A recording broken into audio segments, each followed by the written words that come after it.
নাম মৰমিজা নাথ। নমস্কাৰ, মোৰ নাম হাফিজুৰ ৰহমান। আমাৰ গ্ৰুপৰ আইডিয়াটো হ'ল এয়াৰ পলিউশ্যন।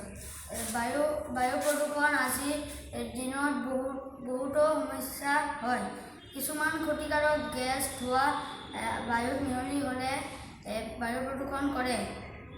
আৰু এই প্ৰদূষণৰ মূল উৎসবোৰ হ'ল যান-বাহনৰ পৰা ওলোৱা ধোঁৱা, উদ্যোগৰ পৰা ওলোৱা ধোঁৱা আৰু ইন্ধনৰ দহন আদি।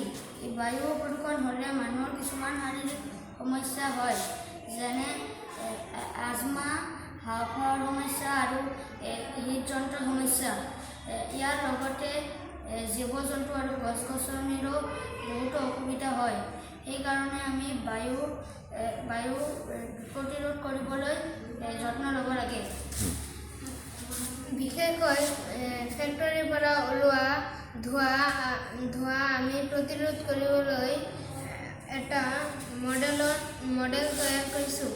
এইটো হৈছে ফেক্টৰীৰ পৰা ওলোৱা ধোঁৱাত বিভিন্ন ধৰণৰ ৰাসায়নিক দ্ৰব্য মিহলি হৈ থাকে। সেই ধোঁৱা এটা পাইপৰ জৰিয়তে বিশেষ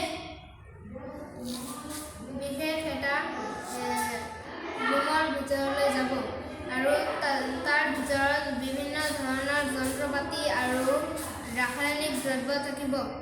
আৰু সেই ৰাসায়নিক দ্ৰব্য আৰু যন্ত্ৰপাতিয়ে ধোঁৱাৰ লগত মিহলি হৈ থকা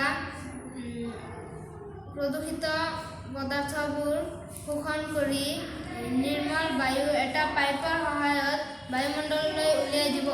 আৰু এনে কৰিলে ফেক্টৰীৰ পৰা ওলোৱা ধোঁৱা কিছু সংখ্যক হ'লেও আমি প্ৰতিৰোধ কৰিব পাৰোঁ।